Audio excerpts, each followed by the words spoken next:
Hello and welcome to this first look exploring session, our first session looking at Misogonus, a play from the 1570s. Latest it could be from is 1577, it could be pretty much any time in the 10-15 years prior to that. We don't have a precise date. It is a manuscript text which is quite badly damaged. We don't have the end. Spoilers, there is no spoilers available, so we don't have all of it. There are some gaps in the text, but they are relatively small little bits and bobs that we'll be looking at today. So occasionally people might pause in a very pointed way as they're reading. Don't worry, they're just pausing. If there's something particularly chunky, they might mention that there's no text here. There's a break in the text or something along those lines. I will be adding running notes as we go. As ever with any fragmentary play, the question is, what do we do to tidy it up, to get it performable? How much work needs to be done, and what challenges also arrive in the general sense of how the play functions. So we have, as usual, a wonderful selection of readers to work our way through this text. And reading today, Eupelas is... Hi, I'm Eric. It's a Monday. It's a Monday. He's keeping it short, sweet, to the point. Reading Philogonus today is... I am Lois in rainy London. Reading Liturgus today is... I am Alan Scott, non-litigious in Suffolk. Reading, I've got to be careful with this one, Oenophilus, and also the prologue as well is... My name's Elizabeth, and I'm an author based in Romford. Reading, there's lots of silly names in this play, so it's a tricky one for me trying to put my teeth in. Reading Misogonus today is... Hello, I'm Helen, and I'm in Hull, and it isn't raining at the moment, but give it time. It's the standard weather forecast for Hull. Reading Cacurgus is... Aliki, Chapple, actor and translator in beautiful sunny Lancaster, England. And reading Orgalus today is... Briony, I'm an actor from the East Midlands, and I'm pretty sure I'm real. Fairly certain you are real. It's always a good thing. And just coming into the room now, just coming in, even though we... hello, Rachael. Welcome. You have just managed to save your reading the prologue. I just farmed it out, but it is still available if you are with us and able to do that. Excellent. In your own time. Which do frequent Parnassus' sacred mount, who gift of eloquence and versifying skill, your nymphs which haunt the springs of Aganip fount, which were wont comical rhymes and poets to distill, you ladies all and sisters nine, I humbly you request, that you would now vouchsafe to guide your client's silly style in this poetical attempt, with bravery unaddressed, and so it will seem to all that hears, unless you do it file, me slumbered there, nor tasted once those dulsome nectar drops, that now I might my verse indite with poet's painting quill, or find the same by virtue of Sir Phoebus' laurel props.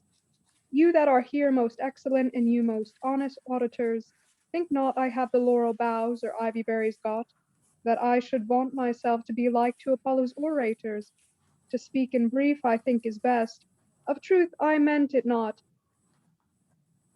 If any asks then why I deck my temples thus with bays, or why this garland here I wear, not being laureate, forsooth I come in Homer's hue, our history forth to blaze, as custom is and ever was, well, mark thereof the state, whilom there in Laurentum dwelt a town of antique fame, in Italy, a country erst renowned with Trojan knights. A gentleman, lot, assigned Philogonus to name, Of this man's destinies this time our author only writes, in lusty youth a wife he took, a dame of flourishing green, who soon after conceiving and brought him forth at once two twins, the eldest she sent away, whereof her husband did not ween. Forthwith she died. At the other son our comedy begins. Through wanton education he began to be contemptuous, and sticked not with taunting terms his father to miscall, and straightway in lascivious lust he waxed so licentious, that's father he did often vex, and brought him to great thrall. By lucky lot, yet at the length, his eldest son he knew, and, that he might his comfort be, sent for him in great haste. Then, after this, the younger son his life doth lead anew, whereat together all the joy and banquet at the last. I am now request you all, that here be met in place, that you would our beginning like in practice musical, and speak the best, though it be done with rude and homely grace.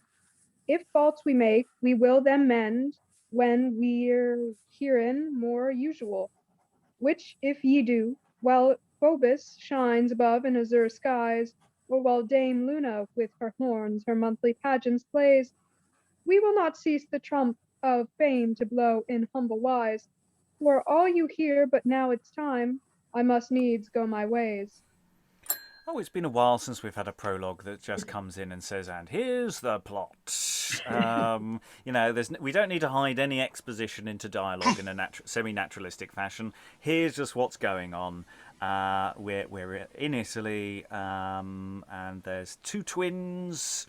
So there's all sorts of potential being set up here, as well as sort of general things about the kind of play you might be getting. Any thoughts from the room about this particular epilogue? Elizabeth? I immediately thought of Romulus and Remus.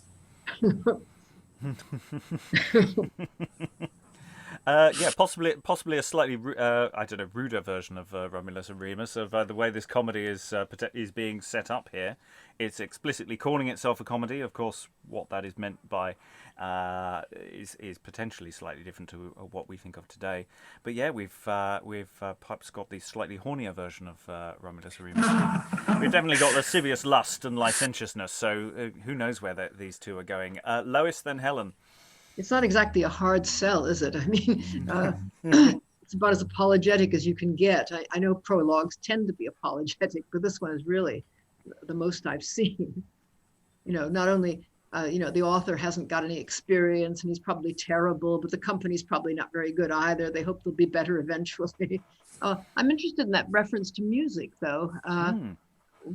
Where is the music? Yeah, in practice musical, it's a really interesting. I don't know. Is that just figurative or is it literal? But yeah, rude and homely grace. They do lay it on pretty thick. Helen. It seems very Plautus. You can't help feeling that somewhere there's an original. There's these, twins being sent away, one of them being sent away, and it's the elder twin, and the father doesn't know anything about it. It's lack of likelihood is flagged very early on. Are we going to have a Philogonus or Philogenus? I mean, in English, I tend to go for a soft G. I don't gatekeep pronunciation, but thoughts in the room. Anyone want to go in with their personal preferences? I think it's normally hard before O, isn't it? But is this all Greek? I mean, we could have our definition of all the names now. Well, we've got coming up in Act 1, Scene 1, Philogonus, Eupelas, and Kurkurgis turning up. Anyone in the room want to talk about these names, Philogonus, Eupelas, or Cacurgus? Anyone want to leap in with also alternative pronunciations to what I'm saying? Yeah, Aliki. I'm going to agree with Lois on the hard G. Generally, I would think they're all hard Gs, because they would be from the Greek gramma. Philogonus must mean lover of parents or lover of family. Hmm. Cacurgus means evildoer, which is a fabulous name. I've got no idea what Eupelas means. The U ending, the U prefix is like a ben, or as in benevolent. Good, but that's all I can tell you.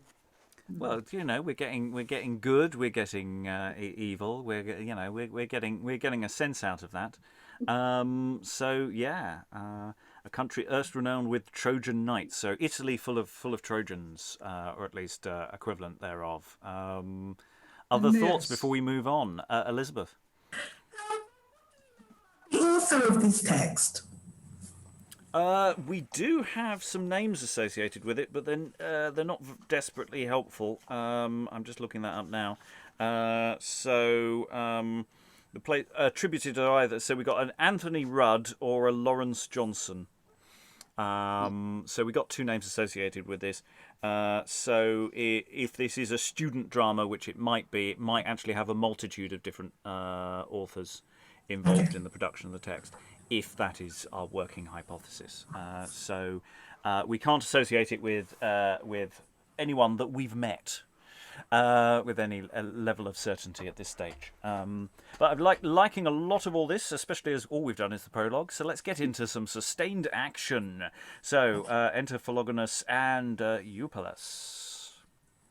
The unfeigned friendship and honest demeanor, which I in you, dear Eupelas, have always proved, to tender unto you some part of the tenor of my mind at this time especially hath moved, hoping thereby that somewhat I shall find by your godly counsel and loving exhortation, whereof presently my pensive heart and mind may feel some comfort and consolation. Good counsel, you know, to a mind with care oppressed, is like to wholesome medicine taken at need, which helpeth the stomach evil humors to digest, lest thereof at any time some malady may breed. Wherefore I request you, O trusty friend Eupelas, to minister to my grief such medicine as you may, promising the like to you in like case, if at any time you need in any assay. Right worthy Philogonus, my trusty fidelity and friendly behavior to you from my youth hath not been so great as your courteous humanity to me word hath ever deserved of a truth. For your demerits hath always been such to pleasure me in anything that possibly you might, that I can think no pain or labor too much to pleasure you again by day or by night. And would to God I knew that cordial confection were it never so costly in Italy to be sold, which would ease you of this dolorous affection. You should have it, though the price were a talent of gold. Otherwise, to give you good counsel and advice is a hard thing to him which hath no such science. 'Tis the part, of philosophers that be wise, which study for the same with great care and diligence, where, albeit how much my ability doth want, so much true amity the lack shall supply. My love is perfect, though my cunning be but scant. Say on, therefore, I will answer accordingly.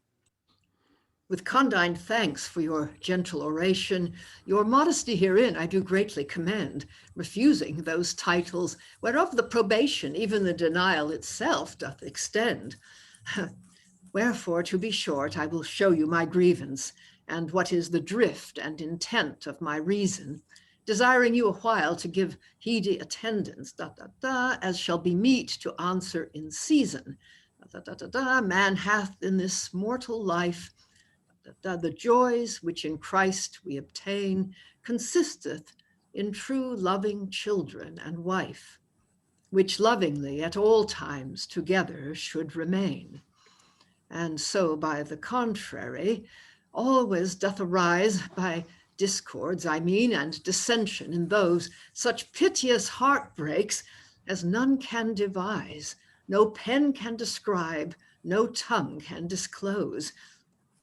I had one, I speak by experience too true, so faithful a mate and so honest a spouse, the lack whereof often poor wretch I do rue. as not ho laurentum.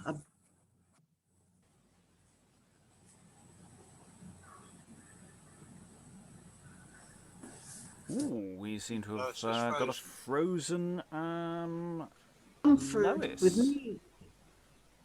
Sorry? Ah, you're back in the room. You froze for a moment there. Oh. Sorry, Yes, this thing is saying my internet connection is unstable. I don't know. yeah, I don't know could what you I can just do. go back a few lines? Okay. Laurentum was the last word I heard from you. I could be wrong on right. that. Okay, As not yeah, whole let's Laurentum, see. or a few lines earlier than that. Oh, just change her, actually. This might be a better one for this room. Okay.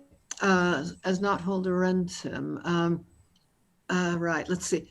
I'll take it from, well, so faithful a mate and so honest a spouse, the lack whereof often, poor wretch, I do rue, as not whole Laurentum a better can house. But her cruel death thence long hath slain, and me of my true love the fates hath bereft, who yet for my comfort with me to remain, a motherless infant of their courtesy left, whom first in his youth I did fatherly tender, the more because her he did much represent.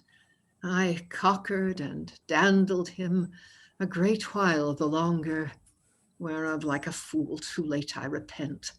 I could not suffer the cold wind to blow without happing and lapping my youngling too much.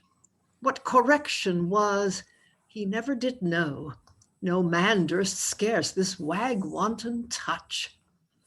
An unwise man I was, for thus then I thought, what needs he tutors or masters to have? For laming and discipline he shall not care aught. He shall learn to look big, stand stout, and go brave. What should I do with my lands and possessions? I am able to keep him, gentleman wise. I esteem not grammar and those Latin lessons. Let them study such which of meaner sort rise. And as for his conditions, I'm sure they will be both honest and gentle, as all his kin were. The like breeds the like, each man said to me. His nature to be good, you need not to fear. With these fond persuasions I flattered myself, nuzzling him with liberty in youth like a saw, till in process of time the malapert elf daw esteemed me not the value of a straw. And the more he perceived I loved him, then the less he regarded my words every day.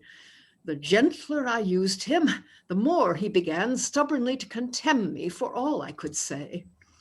And now, since he is grown to stripling years, he is waxed so stomachful and haughty of mind that neither God nor man nor anything he fears.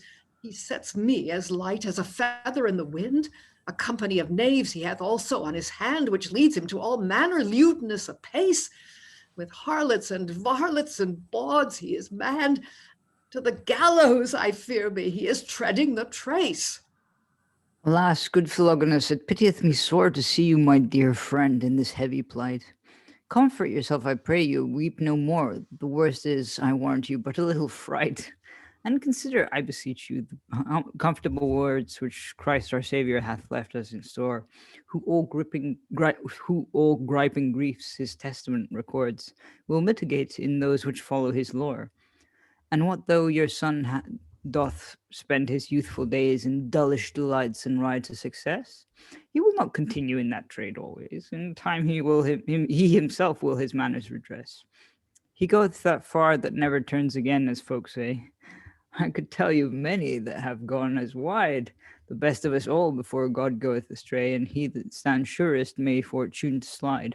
Wherefore be not dismayed all outright, but comfort yourself and hope still the best. Pluck up your heart, man, recover your might to do for you what I can, I will not rest. Lord, how my spirits by your talk are appeased. Nothing I see well to a friend may be counted. My stomach is lightened, my mind is well eased. All treasures true friendship I perceive far surmounted. And if I might see that thing come to pass, which you, as you would, have divined erewhile, no man, how much happier soever he was, would sooner all pensiveness and cares quite exile. I doubt that such deepness of rout and idleness in his mind hath framed, seldom or ne'er they will clean be plucked out. I fear me, he will ne'er be reclaimed. And why should you so doubt? Declare me the cause. Is his years so far spent that no good can be done? He will not, if you say, is no reasonable clause. I hope I persuade him in that right soon. Persuade him, quoth you? Nay, if he had the grace by persuasion to amend his lewd behavior, my persuasion, I trow, would have taken some place, which always I uttered with lenity and favor. With too much favor, I think, a great deal which caused him so lightly you to esteem. But what though with favorable means I will feel, if yet I can make him the time to redeem? Your saying is too true. But what if in fine he neglecteth your words with contempt and disdain, as oftentimes heretofore he hath done mine, when I would with gentle means have won him full fain? It is not likely that he should upbraid a man which exhorts him to such a good thing. If he should, perhaps should make him afraid with conscience and duty and laws of the king. This device, Eupelas, I like best of all, but use your discretion in every attempt. He is a sturdy merchant, stick not to brawl if he do misuse with any contempt. But tell me, I pray you, what age is he now? Is he so headstrong that he cannot be tamed? I warn you, we'll make him both bend and bow. We will indeed, fear not, or we'll make him ashamed. An endless labor you then go about. Can you bend a big tree which is sappy and sound? He is too old, I tell you, too stubborn and too stout. Take heed what you say, lest he lay you on the ground. A pin for his laying, care I for his hands? I'll hamper him indeed if he makes much ado. If I were as you, I would have him in bands. With your sufferance, you spoil yourself and him too. When you meet him, I pray you, do as you think good. Your policy, I know, is prudent and wise. One thing I will tell you, if he be in his mood, he will not stick to swear and make many cries. And there are a few lines missing here where a servant is possibly asked for. A servant Liturgus, who hath oft times secretly, by whose means, if myself, I had eschewed these miseries I now suffer. But unmute. If you have tried his trustiness here, make much of one and spare. A good servant is worth great riches. If you lease him, you cannot tell. I have another, a simple thing, God wot, who for his simplicity a fool's coat doth wear. At as lief have a counter as a querulous sot, yet sometimes he whispers a tale in my ear. Children and fools, they say, cannot lie. If he talks of your son, consider and cause him to show what you shall perceive somewhat by. And sometimes also he makes me great sport by telling some tale or singing some song. It's marvel that hither he doth not resort. If he knew I were here, he would not be long. And at that point, enter Cacurgus, and the text is now really going to head for a dive slightly further on. Just put those big pauses in, I think that's, and just say the words you've got as confidently as you can. Founder! Founder! Hark, is not this the silly soul that doth speak? What? Founder! It is even very he. Hark how the noddy doth creak. Where is my founder? Alas, what mean you? Give the fool his answer.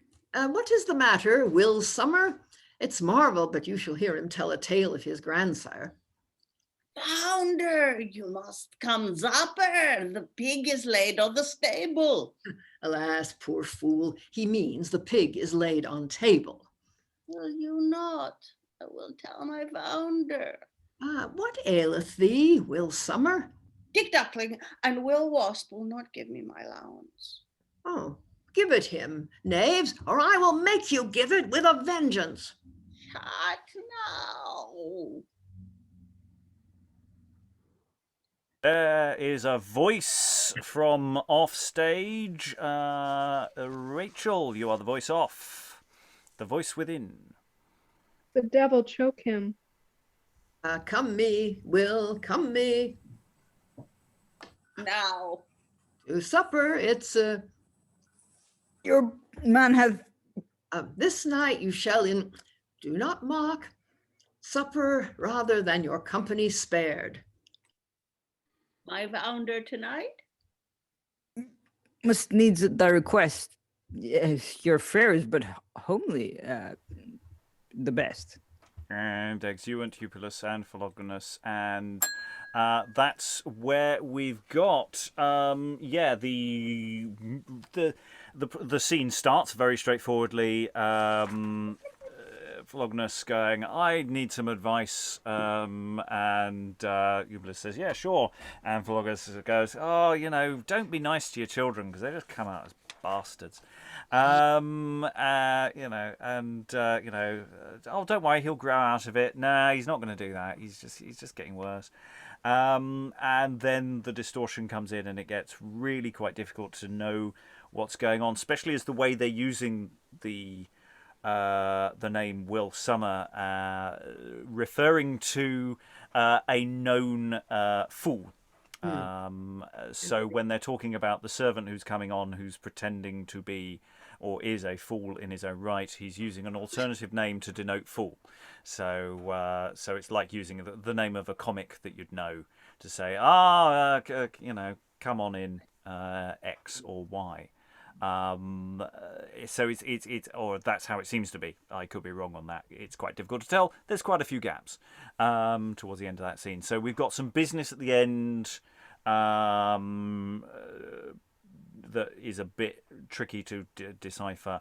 In theory, they're sending this servant to go and get Misogonus, the naughty errant son. I think that's a reasonable roundup. Thoughts from the room about what we got? Obviously, the easier stuff to talk about is the stuff that's mostly there. Philogonus and Eupelas having their sort of ongoing parenting issues chat. Rachael?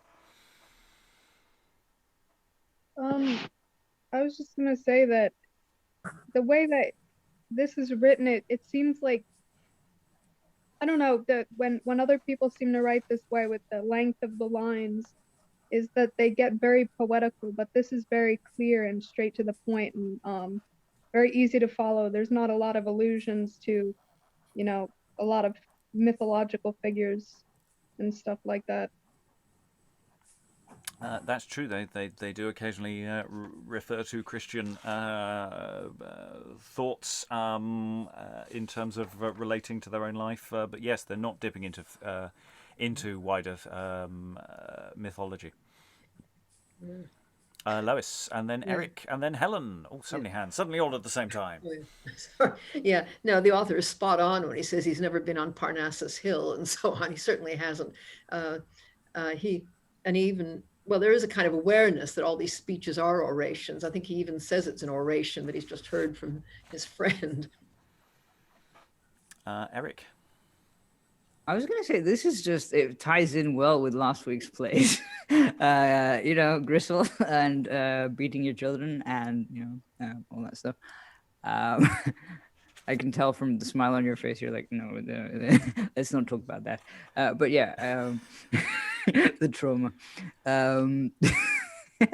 It just seems very sort of, I spoiled the child and now I have to fix it kind of. Yes, and we have touched on various prodigal son type texts like this in the past as well. Over the past year, they are available on YouTube.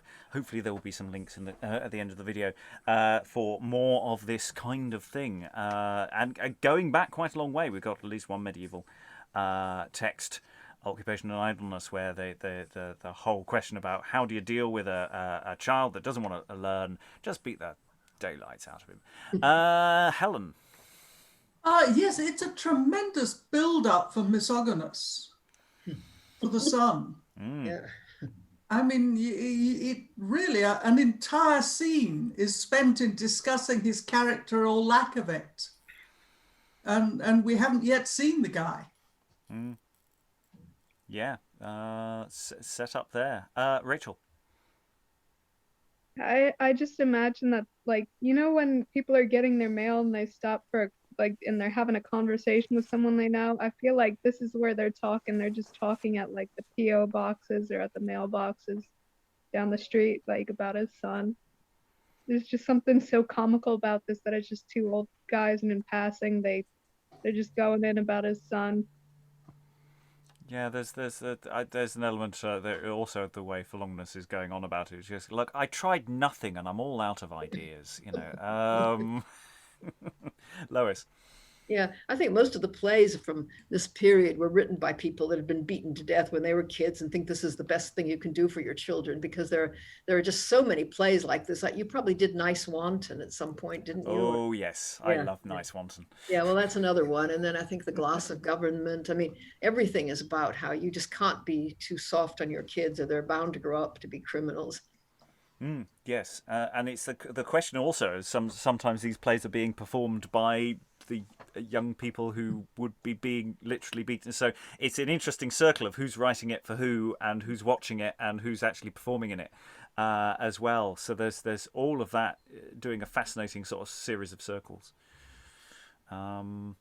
We need to move on. We're going to run the next two scenes into each other. We get effectively a introductory monologue from Cacurgus, who we haven't heard anything really from, apart from some smattering of dialogue, context of which is slightly unclear. Cacurgus has a lot of lost dialogue at the beginning of this speech, most of which is probably ha ha ha ha ha ha ha ha, because you do quite a lot of laughing. This is where the true character of who you are like is revealed. So the voice, the words you use change a little bit, and who you're pretending to be changes. We'll run that into the first meeting of Misogonus, who we shall see what they are like. So very little text at the beginning. There's a few words, and then we come into text proper.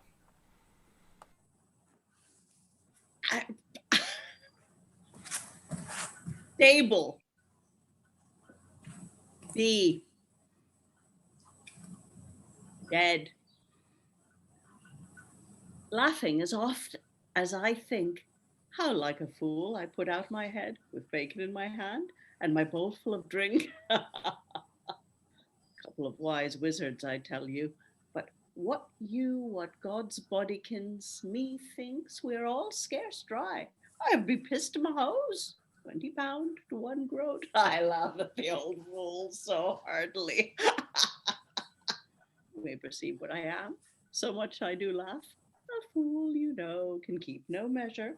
My master is Waltham, and I Waltham's calf. A fool in laughter putteth all his pleasure. A fool, quoth you.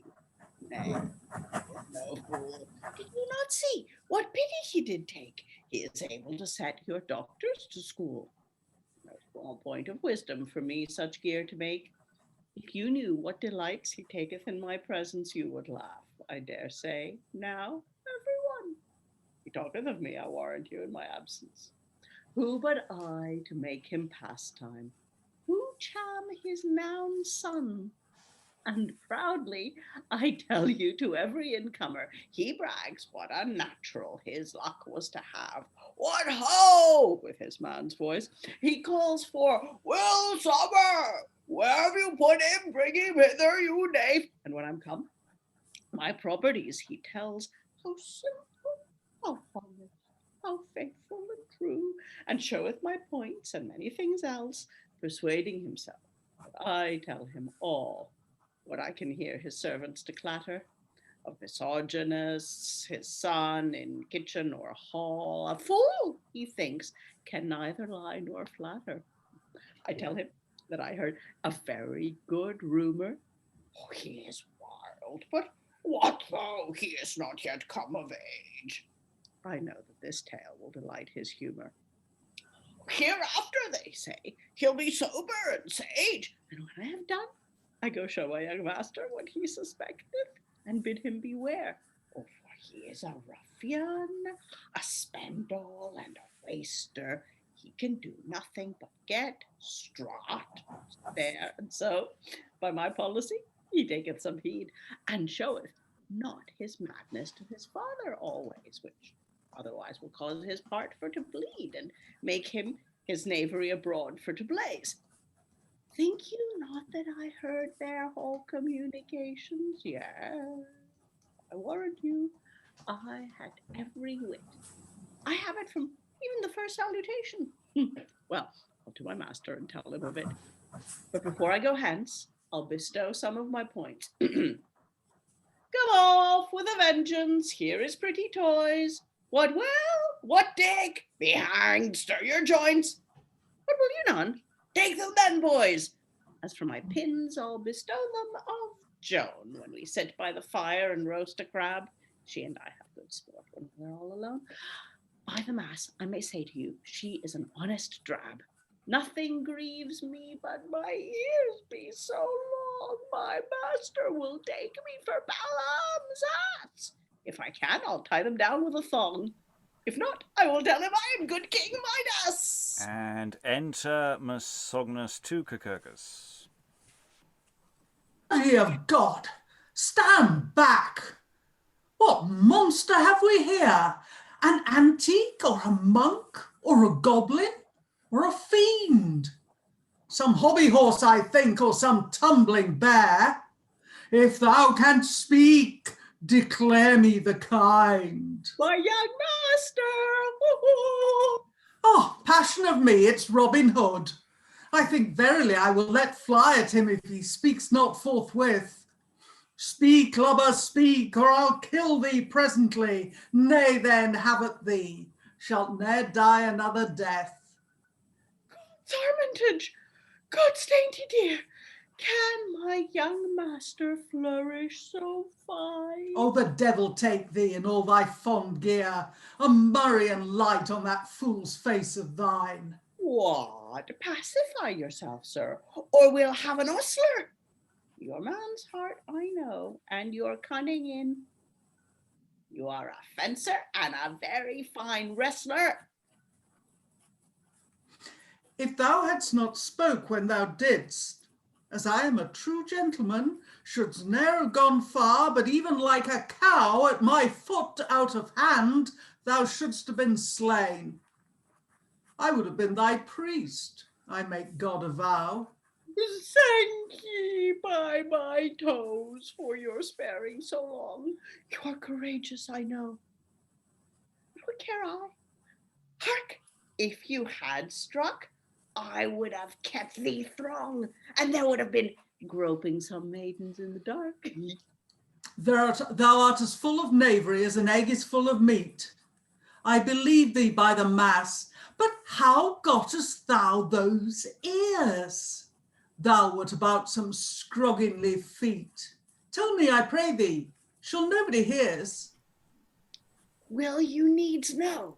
Why then lay your head to mine. And they whisper. What? Thou liest, villain. Thou be his natural. Fie of all folly, how blearest thou his eyne? Is my father to fools become so liberal? But did he think thou wert a fool indeed? He were never so foolish to think so of thee. Yourself may judge that by my foolish weed, both my cap and my coat he bestowed on me. Nay, I am become his counsellor. I can tell you news. Whatsoever he speaks, he gives me leave to hear. My company at no time he will refuse. I will tell you a jest if you give good ear. What's that? For love of God, tell me, good boy. If it be for my wealth and my advantage, thou shalt be my chaplain, I swear by St. Loy. Or if thou canst be priested, I'll give thee a parsonage. Oh, I thank you, by my halidom. I were fit for that office. I could mumble my matins and my dirge with the best, and if it were not for the imposthume in my codpiece, to lift it a cherry, I have a burning breast. Tash, tell me the news thou talkest on of late. And thou beest a good fellow, tell me with speed. Your father was commoning with a yeoman, his mate, here on this place, as heavy as lead. Oh. And what you why the poor man were so sad? Forsooth for his son, that he feared was past grace. Oh, quoth he, it is a parlous unthrifty lad. Your gentlemanship utterly he did deface. Fear not, saith the other, I will bring him to Torn. You are to blame. What? You his father, if you suffer him, he'll make you a stark forlorn. Let him taste of the rod and ride Bayard rather. God's blood! They stay a while, and then show your manhood. Your father was pleased, but he was not so dear. Oh, saith the other, you are then but a coward. If I was as you, my fist he should feel. God's wounds! Ye have not yet all. If this gentleman durst, your father inquired, to nurture him, then, dare I, quoth he is not so cursed. I'll hamper him, I warrant you, and all his men. By his soul and sides, by his death and his life, I'll make the old churl repent his talk. Hamper me, quoth you. Where is my knife? I'll stick him by the mass if this way he walk. Your knife? Why, for shame, you should say your dagger. God's my arms, stick not to draw your sword. Will I? Aye, that I will. A fart for the braggart. He shall down if he give me but one buggish word. Now I can you thank that is spoken like a man. You to be brought off such a lout under. I defy him, aye, with all that he can. Let my father takes part, and I'll both of them conjure. Well said, old lad. But stay your wisdom a while. It's here in faith I'll go play a pretty prank. I know the way how you may him revile, and so use him that again he'll ne'er be so crank. Oh, Cacurgus, I'll perform thee my promise. Tell me the way, and make thyself priest, and of my honesty thou'st have my best benefice, and ever hereafter in my favour be highest. Prepare yourself then, in a readiness out of hand. Be your serving men. Call the knaves out. Here, in this way, together. All stand. At last they may help to face out the lout. And what wilt thou do? Wilt thou get thee hence? Wilt thou forsake me when I have most need? It's bedtime now. I will go to my wench. Fare thou well for this time. God send thee good speed. And thou wilt needs be gone. Then farewell, Frost. All thy mind, I perceive, is of Joan. But jest, I'll take up the roast and cause this gentleman to come out alone. And exit Kurkurgis, but we'll briefly pause there. The action will continue because Misogonus is still on stage. So, yes, we have the revealing of what's going on with Cacurgus. So he's pretending to be a natural fool. He is more a fool artificial. So he is, yeah, it's which is not unproblematic. But he's not a nice person. So that is a slightly different thing. So yes, he's sort of doing a bit of a con here in an unpleasant way to make sure he's in the household. And he's encouraging Misogonus to attack his own father. So nice plan there.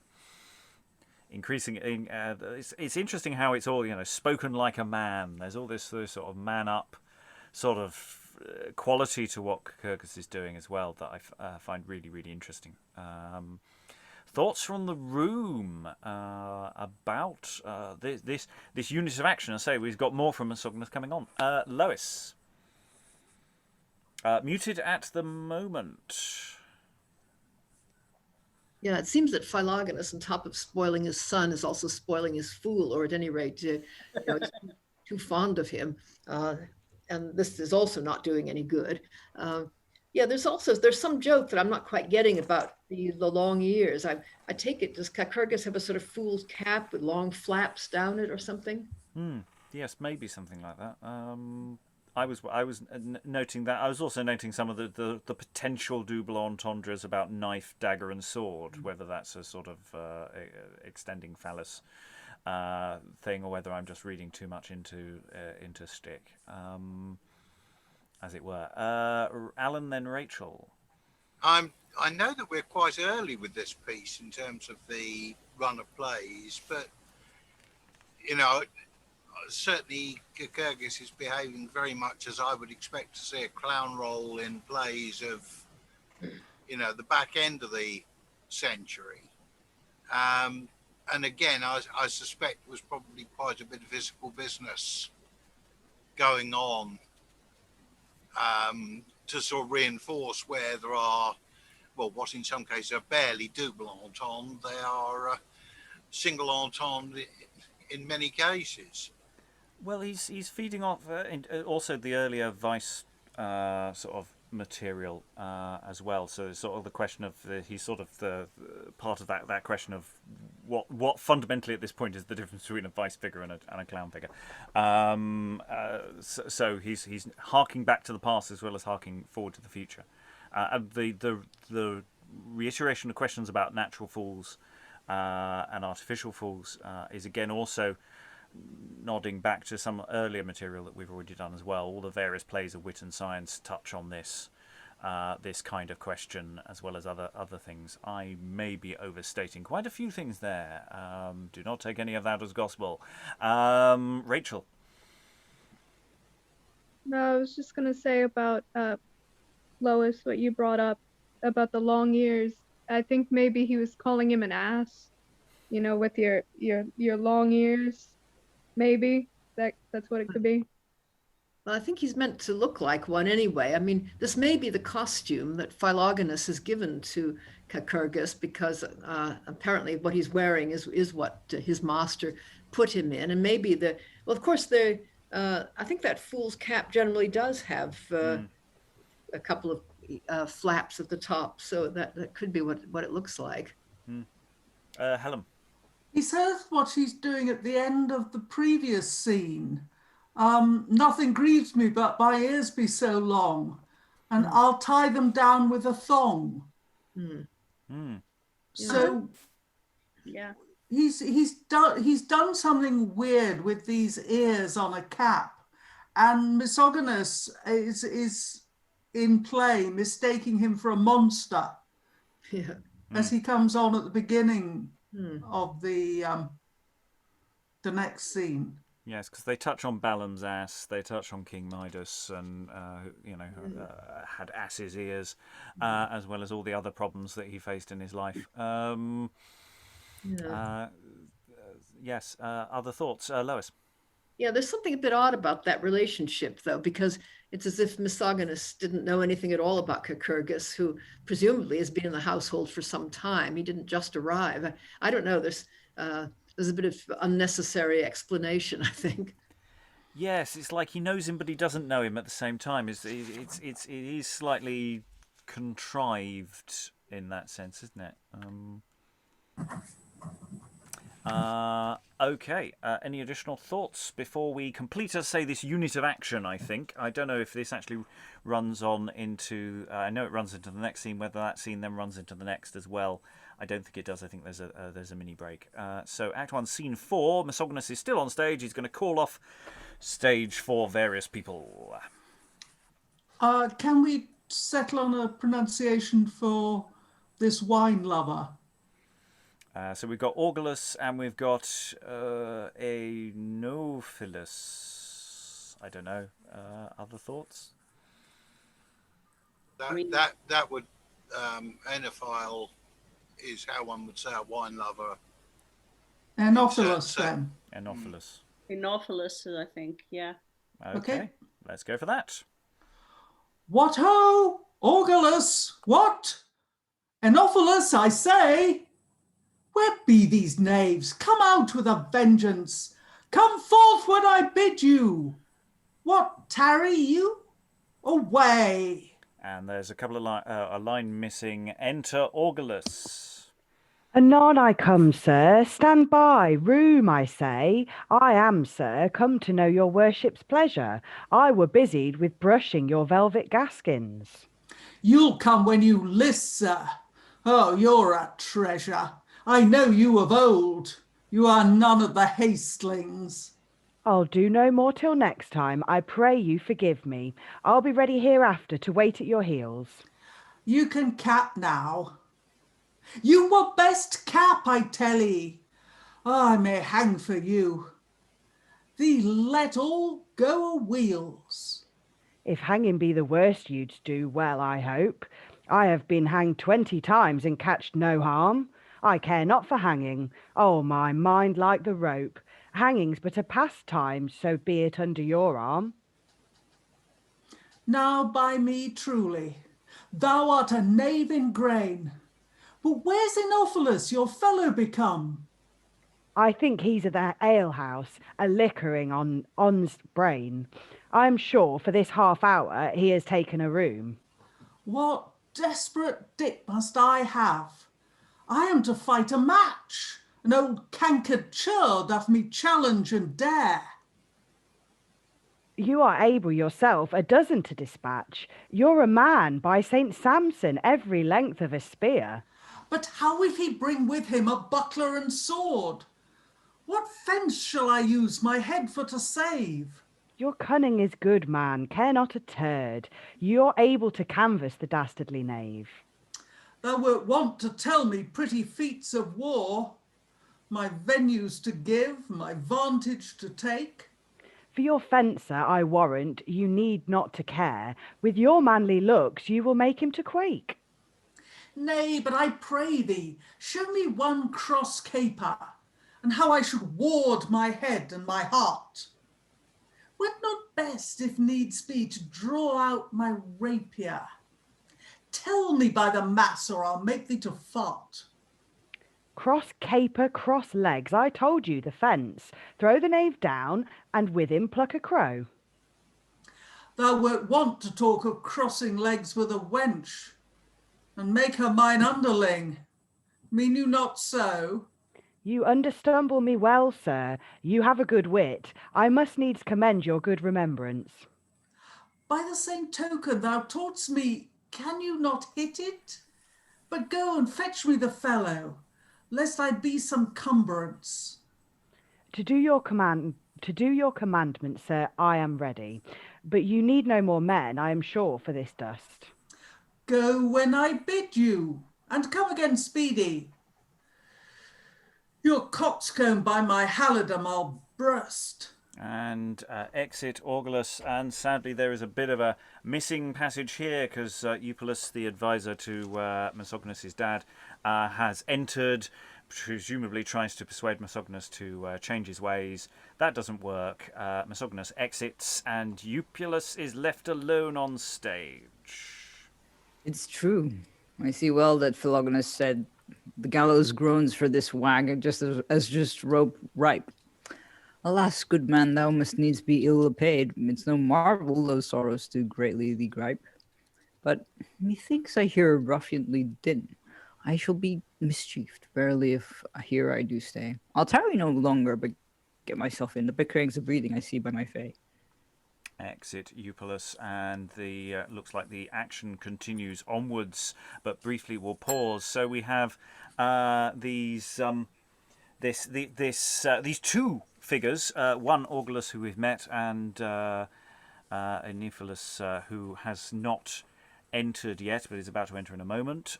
Just a little thought about this sort of exchange that's going on between them, and how that all work, in the sense that these seem to be servant figures that answer to Misogonus here. So he's the young lad has people doing his bidding. Aliki. So it's interesting that they both seem to be comical, and we're going to see a third comical one as well, I imagine. I'm thinking of the sloth in Zootropolis or Zoopolis or whatever it's called, that stamps things incredibly slowly. So I think that's our Orgalus. He's just, yeah. But they're all kind of making fun of Misogonus quite a bit. It seems as if he's the one who's being manipulated by them rather than commanding them to some extent. So Yes. we've been told he's a big, scary bully boy, but now he's like, remind me how you fight. You told me you could teach me how to fight. So that's interesting.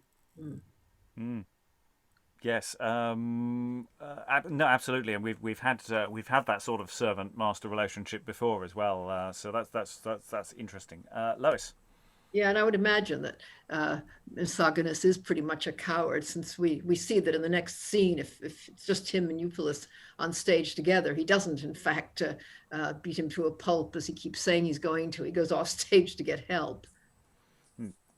Potentially, we're not 100% certain how he exits the stage. That is an inference, but a fairly plausible one. There may be other evidence in the text that confirms or denies that. But yes, he doesn't actually beat anybody up in the missing material. Any other thoughts before things escalate? Eric. I just remembered that, because we were reading a morality play, mystery play, I can't remember which one, a few weeks ago, that involved Satan farting with fear, basically. Is that what they mean by "I'll make thee to fart," or is that just some a fart joke? Because we can have those jokes. We have it quite a lot. The people fart or shit if they've been beaten. Actually, so it's as well. So it does get used by Satan a lot, but Satan is quite fart orientated. It's very anally orientated. Is Satan in plays? There's an awful lot of that going on. But yeah, the bad characters talking about beating people to or maybe piercing someone with the rapier to make the fart. That might be what that's sort of referring to.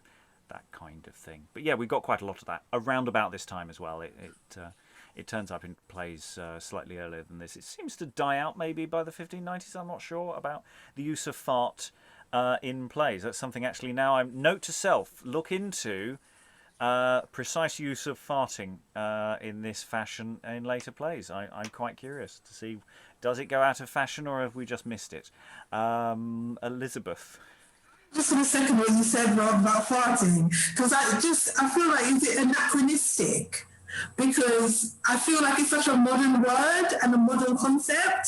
So when I see it come up in these early modern plays again and again, it's always a bit of a shock. It's like, oh wow, they use that word.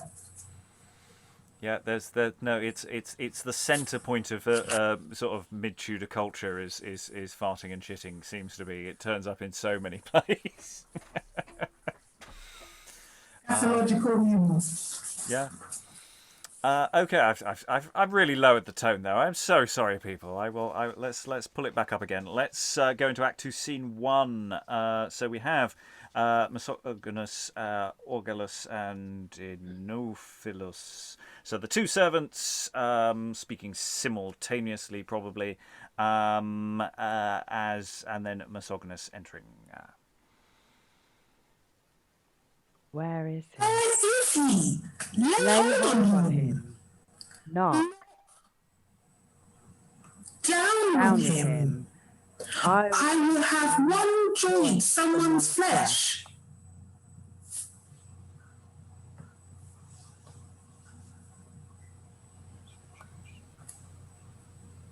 Misogonus? Oh, I'm sorry. I was getting very confused. Oh God, I'm in the wrong blasted scene. Hang on. Act 2, Scene 1. Act 2. I'm in Act 1, Scene 4. 2-1. Gotcha. See you not by the mass. The knave slipped away. My knighthood is utterly stained forever. £1,000 I had rather had lost this day than this should have chanced. I have fought myself, lifer. Oh, fie on you beggars' brats, what a prey have we lost. A shame take you slaves! How have you me used? Marry, sir, this Jack Pratt will go boast, and say he hath cowed me. Shall I thus be abused? I had rather have found 40 pence myself that I had. If I take him right for't, I'll pay him with a petticoat. Fine, this is too bad. I'll give him his old fippins if it lie in my lot. You valiant vagabonds, why tarried you so long? Allege a good cause, or I'll rape you of the racks. We could not sustain great wrong, and shamed your worship with my beggarly jags. Why, is not thy coat made of good Spanish cloth? Will not this livery your carcass beseem? To tell you myself, I am somewhat wroth. I am so afraid that you fall in a fine. Tell me then, Orgalus, as you fear my displeasure, nay, tell me indeed without any laughter. Good Orgalus, tell him, if thou hast so much leisure, if thou needest, I'll do as much with thee hereafter. In the morning, to revive his spirits, I think, and to breed some good blood, to the alehouse he went, and there called in for a gallon of drink, meaning a shilling, perhaps, to have spent. As he sat there a while, a makeshift comes in, offering to be partaker in the shot. To fill the cups, Oenophilus fresh doth begin, whereas the cozener a farthing had not. As I came and found Oenophilus o' the ale bench, my master sends for you, said I, you must.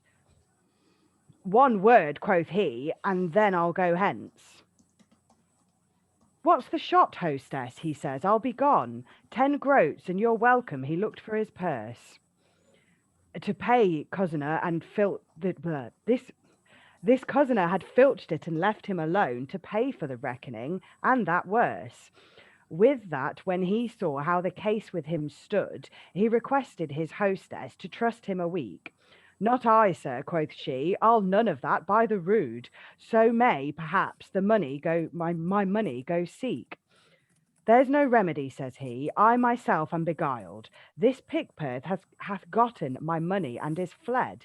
She said nothing, but snatched away with a wild his best livery coat, and in coffer it laid. For his manner is, when he waxeth over warm, to cast off his coat and take some cold air. Sometimes, perhaps, he laced under's arm, after one ginger bowl, and seldom doth it wear. When I saw how unluckily this matter fell out, and the charge that you gave to bring him in haste, I was fain to go try my friends all about, and so, by this chance, the time I did waste. For truly, if he had come in his doublet and hose, he would have made everyone your mastership to scorn. That old churl, I am sure, would have bored you through nose. This truss in all parts was so foully torn.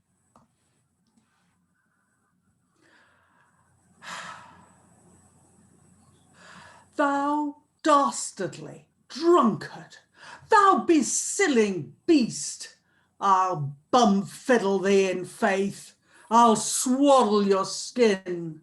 Must you be with your cheery bowls making a feast, when on me you should tend?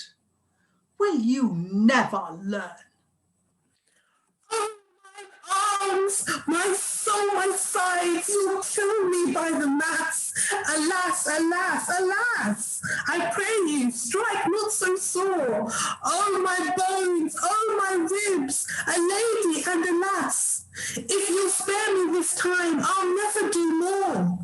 So we're about to have the entrance of Cacurgus as we go into the next scene. Yeah, but it does seem like Misogonus is hitting this poor drunk rather hard there.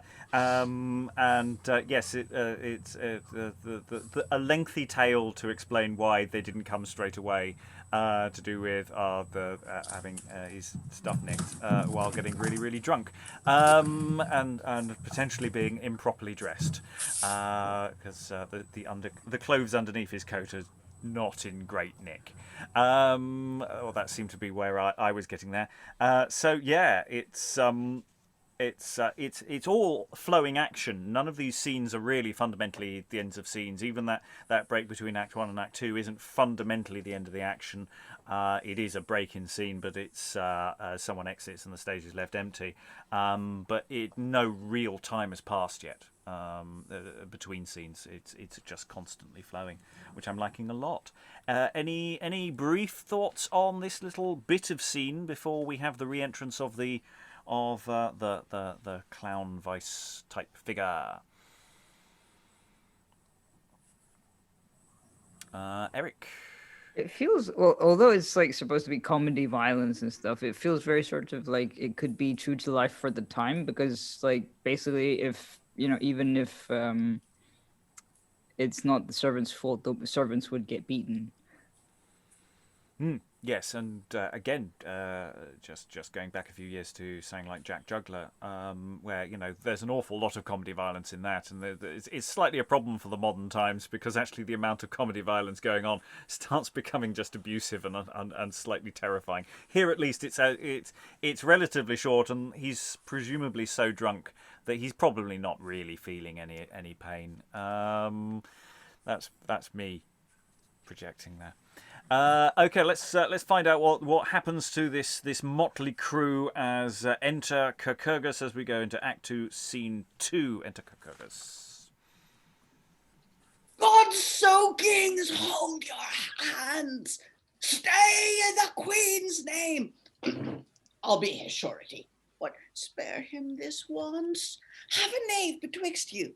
Then fie, stay, for shame, God's body, what will you lay me on the board? Nay, thou art well served for taking his part. Dost thou drink all thy thrift, thou swibbled swab? You hacked me the costard, I beshrew your heart. You begin to be as cursed as ever was your dad. I deserve mine, and more too, I confess willingly. You strike, I am sure, but of courage and might. I hope to see you pass the 9 worthies verily. I warrant you, within this year you shall be dubbed a knight. Ah, sirrah, you begin to know your duty now. I must needs love thee. I'faith, thou art as good as e'er twanged. I thank you that you spared my brains and my brow. If I can help, sure, the old carl shall be hanged. What? Did you not think him? Why, that's a shame. He promised me that he would when I sent him out. Cacurgus, I must needs confess myself was to blame, but let me alone. I'll come meet with the lout. Well said, i'faith. But tell me, my men, how shall we spend this whole afternoon? Marry, sir, I had thought to have told you even then. I can help you to hunting of 2-legged venison. What canst thou, my son? Marry, thou art worth 20. If thou canst, Oenophilus, tell my master in haste. I'll bring you to a morsel that is tender and dainty. She's not so much as my span in her waist. By the mass, I know her. She's a good smuggly lass. She's 100 times better than any squeamish rig. Give me thy hand. Thou'dst have a house and bring this to pass. I would ask no more of her but one Scottish jig. But one I'll promise ye the getting of a bastard. Best have one night at least, and more if I can. If ye be shamefast, she'll count you but a dastard. You must stick to her and stand to it like a man. She's a smirking wench indeed, I know her of old. But when did she make thee this promise? Tell us. You would say so. She's dapper and bold. Right now, man, in the way, as I went to the alehouse. What said she, Oenophilus? If thou lovest, tell true. Let me hear her own words, as thou wouldst have me do for thee. Come thou, or thy friend, at any time do, or thy friend's friend, said she. I think she did adore me.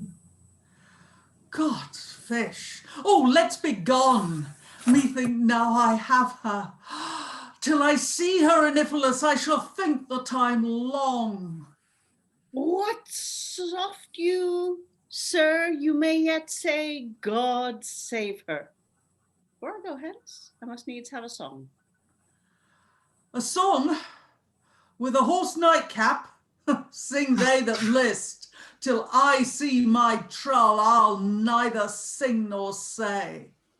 Alas, good man, he must now be kissed. Mwah!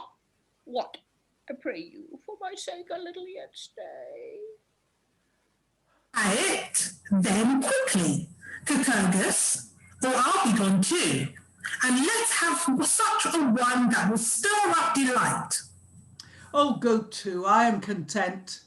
Then sing one and no more. Begin you, Cacurgus, and take your tune right. Fa, fa, fa, sol, sol. God, that's too low. La, la, la. By the mass, that's as high. Oh, take heed, sir, you go not too low for the crow. And take, heed, sir, you go not too high for the pie. None of us, to tell the truth, can sing well mean. Too high or too low, we sing every one. Well then, because you take me for your dean, I'll appoint part to myself. By St. John, you shall sing the, I mean, you know what. And thou'st bear the bass, because thou art rusty. The counterfeit tenor is yours by your lot. Myself will sing the treble, and that very trusty.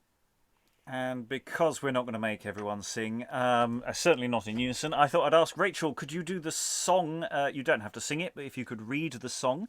The script tells us it's a song to the tune of Heart's Ease. As we all know, so you should be able to sing the melody because you'll know it instantly. So that's fine. Just say it.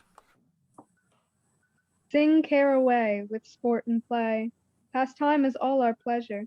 If well we fare, for naught we care, and mirth consist our treasure. Let snugs lurk and drudges work. We do defy their slavery. He is but a fool that goes to school. All we delight in knavery. What doth avail far hence to sail, and lead our life in toiling? Or to what end should we here spend our days in irksome moiling? It is the best to live at rest, and take as God doth send it, to haunt each wake and mirth to make, and with good fellows spend it. Nothing is worse than a full purse. And to pinchers, they always spare and live in care. There's no man loves such flinchers. The merry man with cup and can lives longer than doth 20. The miser's wealth doth hurt his health. Examples we have plenty. 'Tis a beastly thing to lie musing with pensiveness and sorrow. For who can tell that he shall well live here until the morrow? We will, therefore, forevermore, while this our life is lasting, eat, drink, and sleep in leman's keeping. It's paupery to use fasting. In cards and dice our comfort lies, in sporting and in dance, our minds to please and live at ease, and sometime to use prancing. With Bess and Nell we love to dwell, in kissing and in hawking. But whoop ho, Holly, with trolley lolly, to them we'll now be walking. And after the song, exit Misogonus, Eupelas, and Orgalus. We'll just pause there before we go into the last unit of action for this session.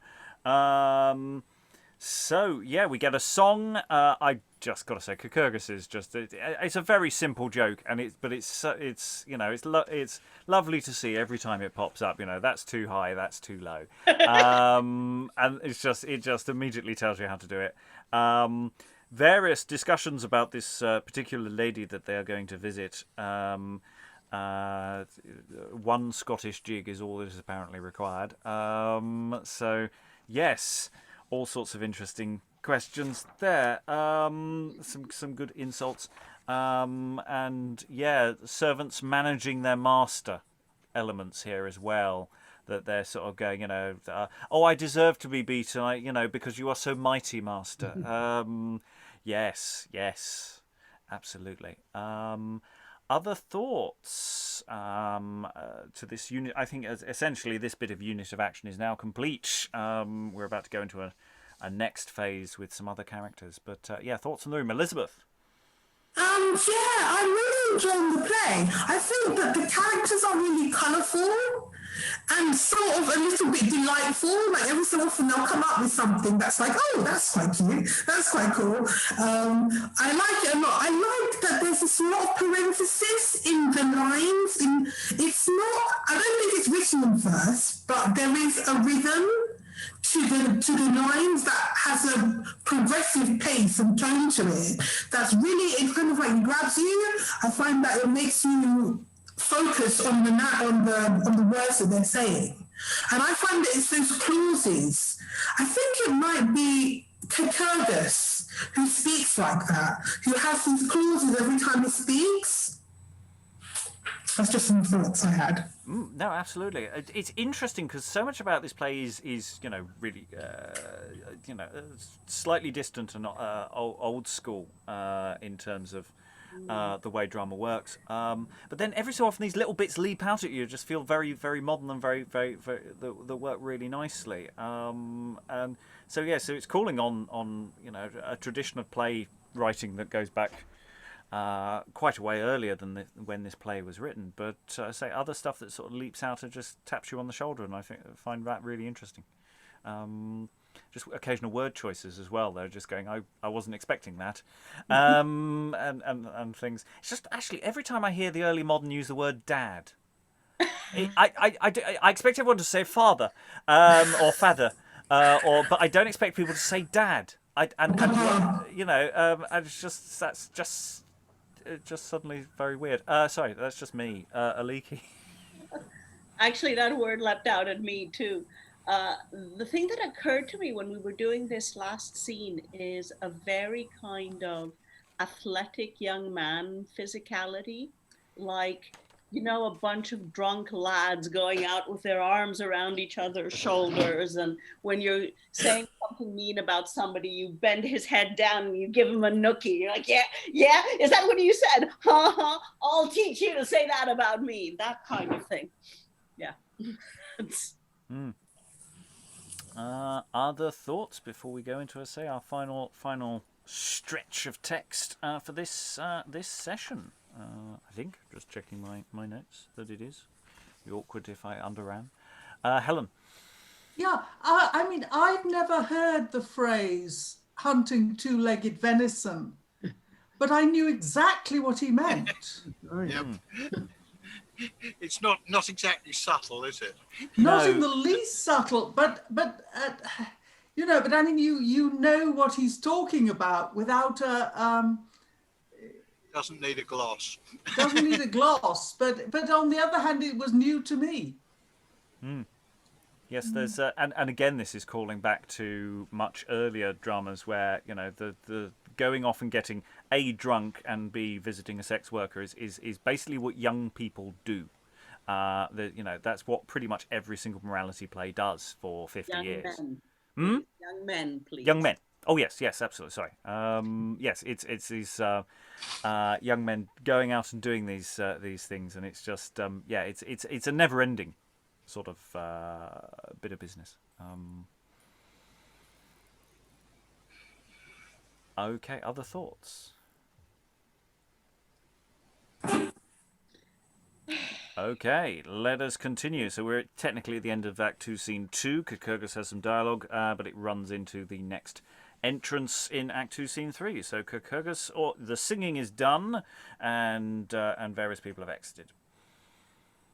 Is it true, Liturgus? Oh, no, Cacurgus first, from the end of the previous scene. Sorry. God's Spreadlings, we didn't do. Oh. Spreadlings! Are the knaves gone and left me behind them? I would they were up to the neck of the brook, all three. I may look long enough, for ere I shall find them. So God help me. My master, do you think? He did not hear me. And enter Philogonus and Liturgus. Is it true, Liturgus, that you told me of my son? It's too true, I fear me. I heard a great noise. Alas, God's will. Then I am utterly undone. Art thou sure thou heardst my friend Eupelas' voice? I'm sure he met with your son on the way and advertised him to do his duty to you.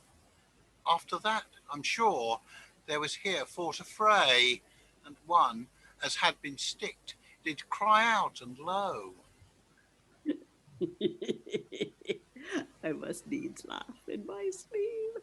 The wise men of Gotham are risen again. Peter Popham doth make his master believe that Misogonus, his son, hath Eupelas slain. Woe worth the time that ever I begat him. Such a one, I think, was never yet bred. He did but cudgel him a little and rate him. The worst, I hope, is but a broken head. I would it were broken, and thine too, by my troth. Thou mayst chance have thine, if thou takest not good heed. How the pigfag doth make the old man wroth, when as yet, God wot, he hath little need. Oh, was ever man so accursed and unhappy as I? But one son in the whole world, and so graceless to be. How he should scape hanging, I can no way spy, or from utter damnation, how he should be free. Alas, good friend Eupelas, art thou also beaten? My heart is sick. Truly, I shall never live long. Die when thou wilt. We'll have an ox eaten. The sooner the better. Thou doest less wrong. What heart of flint could abide this mishap? Not one in all Europe, I think, in my case. Nay, soft. Thou'st yet have more thunderclaps. I'll make him defy thee, face to face. There's no man, I am sure, that loves his son better, or that would fainer bring him to honest living. £1,000 gladly I would wish myself debtor, if yet at the length he would turn to some thriving. Why, sir, he hath not yet sown all his wild oats. He is but young. Truly, he must need run his race. He'll shortly make thee sing the cuckold's notes. Thy wife loves him well, in space cometh grace. Liturgus, remembers thou what thou wert wont to tell me when he was but young? My word is no gospel, for all that I think not. But he will return to virtue ere long. I pray God he may, but I am quite out of hope. What company useth he? Tell me in faith. Such company as indeed will bring him to the road. If he leaves them not, the scripture so saith. The scripture, you jack sauce. A scrip and a staff were more meeter for such a clumpstone as thou art. Talk thou of rubbing horses and of such riffraff. The sutterly thick skin came but last year from the cart. Well, there's no remedy. He'll be my death, I know. I may suffer a while, but I cannot long endure. God's above all, though you think him past woe. He may yet reduce him, thereof be you sure. Oh, that I had provided him tutors in youth. Oh, that in virtue I had him first trained. Education is the best thing that can be, of a truth. Good Lord, what heart's ease thereby had I gained. If it were to do again, I know what to do. I would disciple him, if faith, I would tute him a good. He should lack for no masters and governors too. He should have whipping enough, be sure that he should. Said cow hath short horns. What? Down, great heart. Be good in your office, would you whip him indeed? Ye should find some friend that would take his part for your whipping. I warrant you, ye should have small need. He that spareth the rod hates the child, as Solomon writes. Whereby in sparing him, now I perceive I hated him much. For with hate he requites my love, though a while he did not deceive. Yet I marvel with him how Eupelas hath sped. I would fain know. Liturgus, I pray thee inquire. By your talk he seems rather to be dead, blah, blah, blah, therefore fulfill my desire. I warrant you he is neither wounded nor slain. Had a little gumumble, I think, and no more. Now will I go play Will Summer again, and seem as very a goose as I was before. Much ado, you founder. The fool thinks truly I am still at supper. What, Will Summer, from whence comest thou? Chubbing so far that chum sore in me crupper, chubbing saddling my goff cuckold's cow. Oh, wise reason, God help me, that the naughty brings out. But tell me, didst thou see thy young master late? He was here right now, and with Jack Oenophilus fought. Chum may say to you, Bounder, there were a great fate. Nay, thou art deceived. It were Eupelas, thy cousin. Was not he that I called to supper at night? Why, no. Can know him from a dozen. Were he that before put my master to flight? Ah, art thou sure of that, Will? Marry, that's good news. Did he put thy master to flight? Canst thou tell? Oh, 'tis a grim whoreson, Bounder. He made him to muse and put him quite to silence. He looked so foul. The fool's words doth my heart yet somewhat relieve. But I pray thee, Will, whither is thy master now gone? And you'll give me some ding-dongs to hang in my sleeve. I'll tell you, by my troth, Lord, whither and when. Marry, that thou shalt, or I'll pull them from my hose. Hold thee, and tell me true, and thou shalt be my lording. This is a trim one. Indeed has a golden nose. I'll tell ye, Vert, I went in right now a-birding. A birding, like enough, I think, to catch a bunting. Had he any dogs with him or no? Knowest thou well? I am sure he is gone very whore hunting. Had a brace of hounds with him that were good of the smell. But how should I know when he comes again home? Wilt thou here remain and then bring me word? I can tell that, though I be but a mom, but cham not fathered for all night had nothing at word. Enter Liturgus. What? Welcome, Liturgus. Thou hast well hied. How doth my friend Eupelas? Is he well and in health? He is well, sir, but at home a while he'll abide. Anon he'll come see you, though it be by stealth. We'll go home in the mean space then, and rest us both twain. To watch for thy master, thou'st tarry here still. By my father's soul, I had rather go and come again. Sham lingered by my fecklings, shall have my soul, that I will.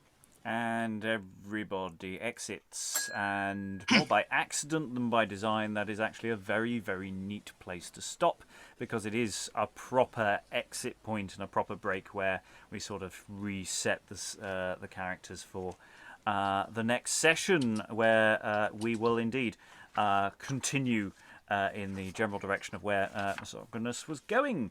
So we've got this relating of what had been going on in the earlier part of the play to Philogonus, and various questions about Cacurgus here as well, because now he's really playing the fool again in ways that we might find slightly uncomfortable today.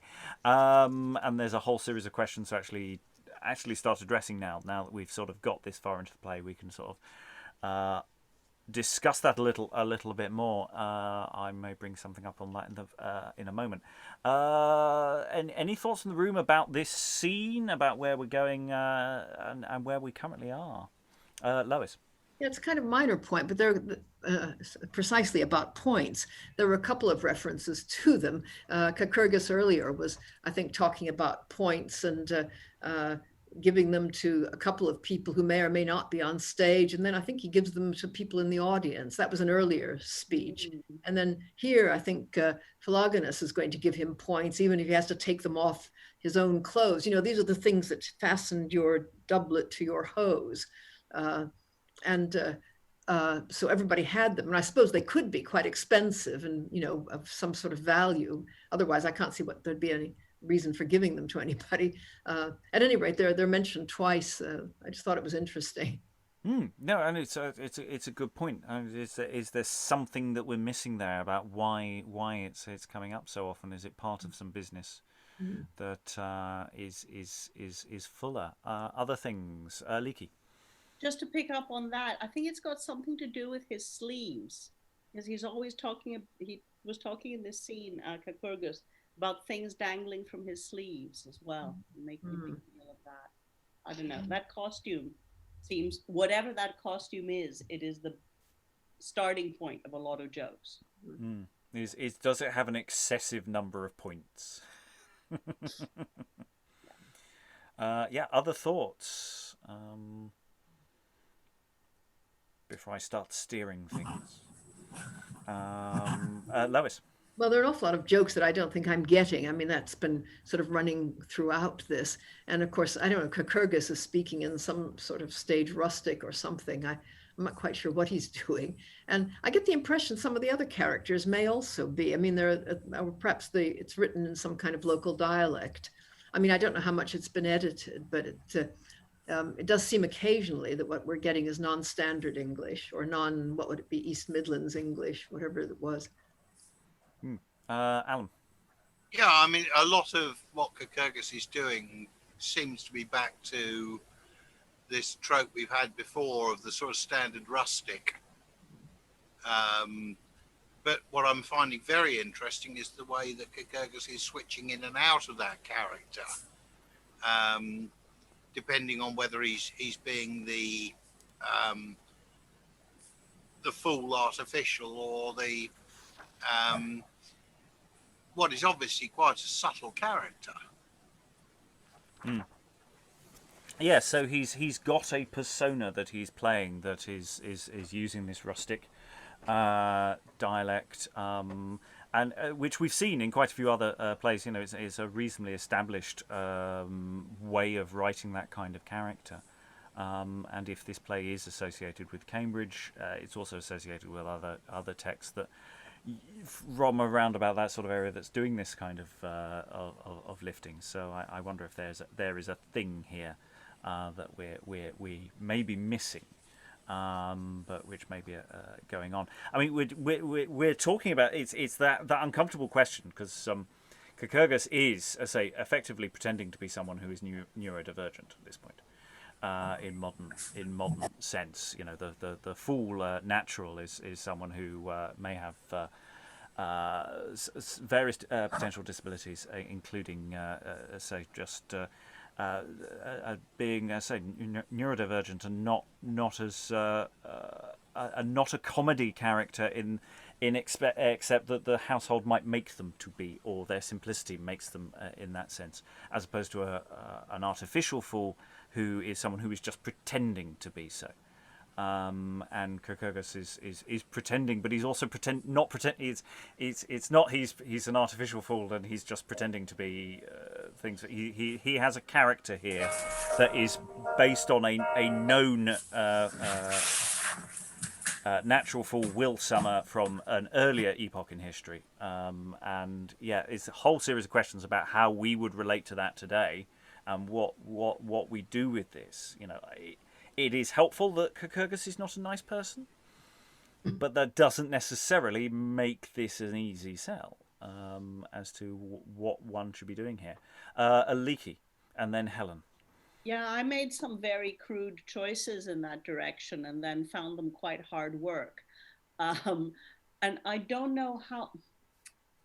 Like Lois, I don't understand most of what he says. I was very relieved to hear her say that, because I thought I was being dim. So I'm really struggling, and I'm not quite sure if I'm getting the differentiation between the two characters, or what the one does and the other doesn't do, or yeah. Yeah, because he's using the cha, he's using the ch, which is I. So that's the only one I can tell. And yeah, the which is, it basically covers an awful lot of ground with the pronunciation. Helen. Yes, they came up a couple of times, the idea that children and fools don't lie. Now, I'm not entirely sure about fools of various types, but children lie all the time. In my experience, anyway. It's supposed to be an expression. It's a proverb, I think. At least in Greek. I don't know if it is in English. Yes, it's not necessarily accurate. Yeah, but I mean, it's supposed to show fertile imagination. Briony. I'm a bit perplexed going back to the problematic Will Summer thing that's going on. I'm perplexed about how other people are responding to it as well. Like, because, I mean, do they think it's a different person? Are they just going along? Do they think they're just going along with him thinking he's a different person? It's a bit strange. Well, in theory, the only person in the room who knows he's not actually a natural fool is Misogonus. He's the only one he's told that to. So as far as everybody else is concerned, he is a natural fool. I think that's what's going on. Do pick me up on that if I'm wrong on that point. So that's a character he is playing to the people in the room. And he only uses it fairly. Most of the time, technically, he's silent. He's got a lot of asides to the audience when he's speaking as himself as well. Lois. Yeah, it's. I think it's a bit confusing what sort of game he's playing. I mean, obviously, he's working for Misogonus and just pretending to be a natural fool when he's around Philogonus. But then he also seems to be working with the crooks. That Orgalus and Oenophilus, who are hangers-on of Philogonus, and for some reason, when Liturgus gets it wrong about Philogonus' friend being beaten up by Misogonus, Cacurgus is delighted with the misunderstanding, but corrects it. Whereas I would have thought he would enjoy continuing it just to make Philogonus even more miserable. I mean, I don't really quite see why he's doing what he's doing some of the time. Yes. Other thoughts? I quite agree that it's not necessarily always. It may be consistent if we at a second look, but it does seem that the clown figure is sometimes just doing things for the sake of doing things, and we have been here before. Sometimes that's sort of just the way it goes. Eric, then Rachael. I was just wondering at what point Eupelas decides to disappear, because like at some point he in the first act he kind of goes or first act or second act, I've lost track. Anyway, he kind of goes, yeah, I'm gonna hide here, because I can hear basically people coming, and I think they're gonna come and beat me up. And then he disappears for 2 scenes, and then presumably reappears later. I don't know, or is he just like sort of hiding and listening or whatever? Well, that's what we'll find out tomorrow, whether he returns or the day after. We've got 3 sessions for this. But yes, he clearly goes, he's not afraid of Misogonus solo, but hearing the arrival of lots of people off stage, yes, he does seem to very sensibly decide that discretion is the better part of valor. Rachael. That children and fools don't lie part, maybe that's supposed to be part of some illumination on Philogonus's character, because it doesn't seem like he knows very well the real inner workings of his house and the character of the people who work there and who live there. So maybe because I feel like out of all these people, he seems to be the most well-spoken or well-educated. But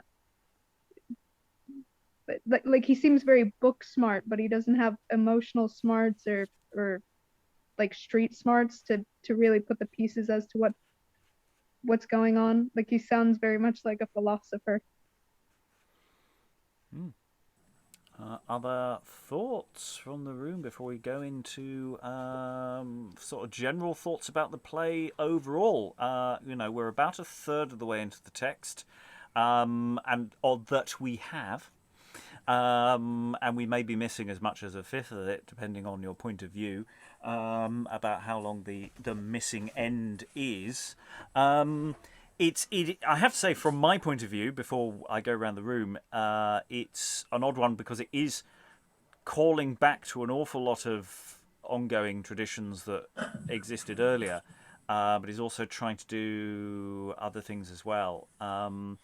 And so I'm finding it very interesting. I'm finding it very tricky in my mind at the moment to see a production. I normally, even with the most problematic of plays, can see what a production would look like. I'm currently struggling, even with setting aside the problematic issues, just actually what's going on stage, how confusing this play is for those who don't know this kind of drama that's being produced here. So I'm quite interested in that, especially for those who haven't been necessarily with us as long or have done as many of this kind of play. Some people in this room have done quite a few sort of later plays and other kinds. Some people haven't done as many earlier Tudor plays. So I'm quite interested to see how this is landing for people, and as first impressions as well as people who are much more in the know. So I'm very interested to see what the room says. Even at this early point, I've been rambling and saying too much as usual. Helen, do you have any final thoughts? I think an enormous amount depends on how culpable Misogonus is, how effectively how old he is. I mean, if he is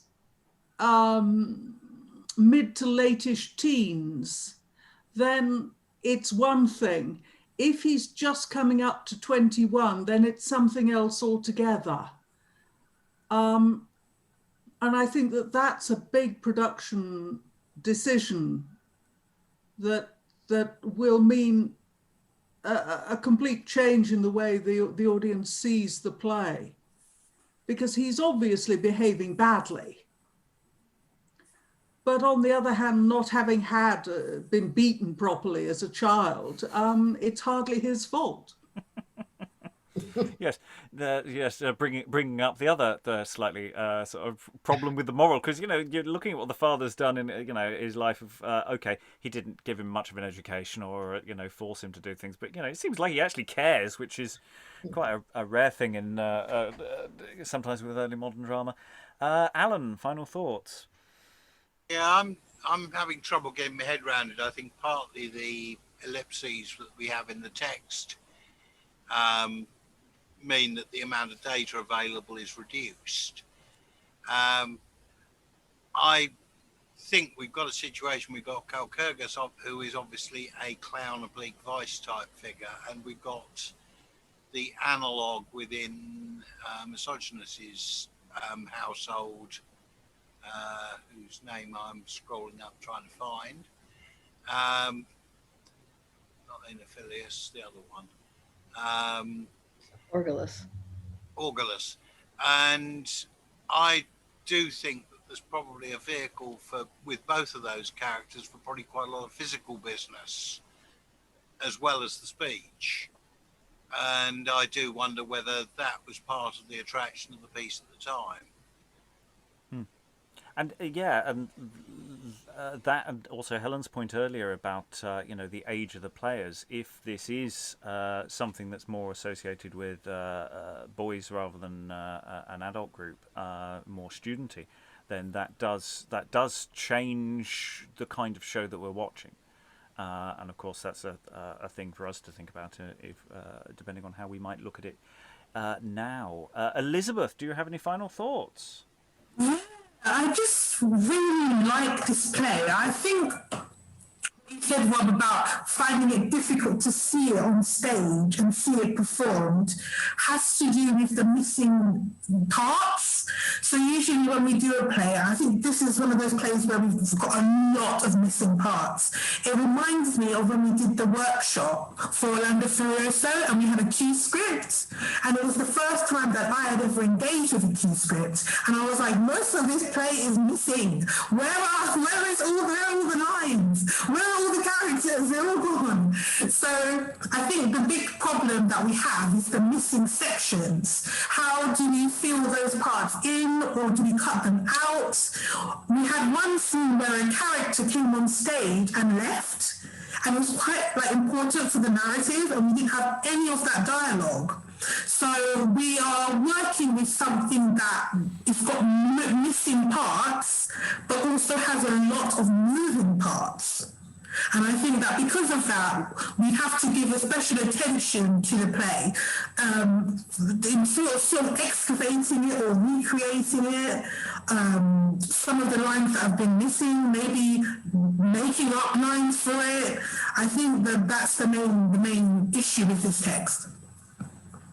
Absolutely, yes, yes. It is quite a big jump that we just say, oh, and then something happens here, but it's probably a couple of pages, as Misogonus talking to Eupelas earlier. And just for anyone in the YouTube looking for that workshop we did on Orlando, it's not available publicly, so you can't watch it yet, unless you're watching this in the distant future, in which case it is available, but it's not available as we're recording this now, because it was specifically for someone's research work. So one day it will be out there. But yes, that question of what does one do with those gaps? Eric, final thoughts? I think it's interesting how we're talking about the gaps, but not about the pace, because it's actually quite a lot has happened. We've had the establishment of the characters, but then they basically are now trying to kill each other, which is kind of I guess your standard comedy, from 1500s-ish kind of time.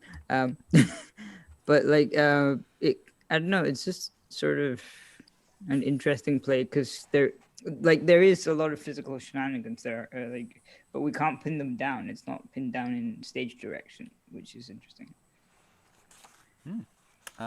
Briony, final thoughts from you? I'm a bit reserving judgment at the moment. The missing text is a big thing for me to kind of get over. I have enjoyed because I haven't done that much of the early stuff. I have really enjoyed some of the language and the surprise, like you mentioned earlier, the sort of surprise of some really modern sounding phrases coming up. I'm not necessarily enjoying how problematic it is in places. Personally, I don't think that you could solve this with age in your casting. I don't think the boys will be boys argument is standing up for me personally. But again, it depends how it's all resolved at the end. I don't hate it, and it's very interesting to read it, but I'm not sure how I feel about it. I don't hate it. Absolutely no. That's the question we're here to answer. So you are allowed to hate it. It's fine. Aliki, final thoughts. Oh, muted at present. I'm not burning to stage this one either.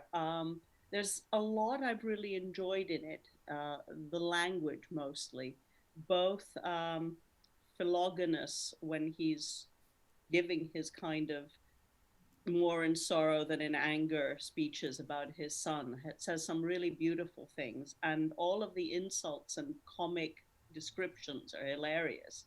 The ones I understand. My problem is that I understand very, very little of what is being said. I've got the basic plot, but I don't know, 60% of the words I spoke, I didn't understand what they meant. And that's a lot. If I don't understand 30%, I can make it, but more than half. Yes, Rachael, final thoughts.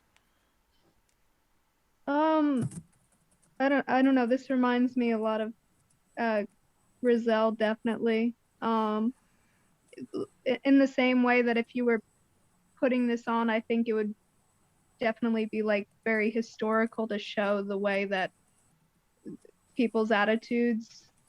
I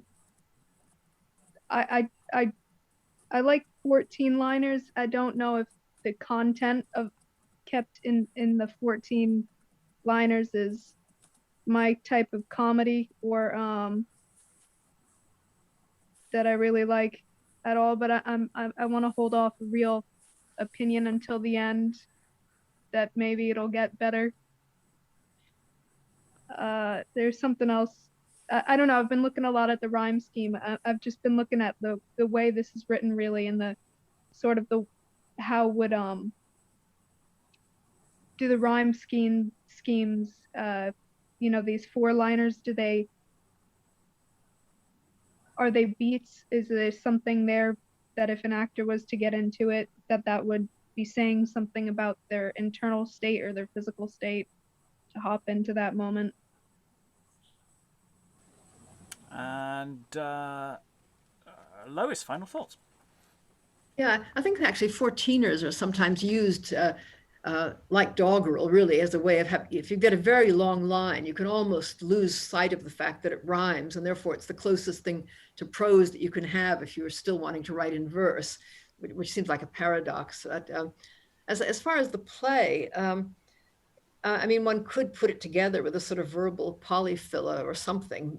The problem would be to avoid expressing our views about the plot rather than the author's apparent views. I think it's sort of interesting as a cross between a morality play and a sort of pseudo plotine comedy. I mean, it's got elements of both.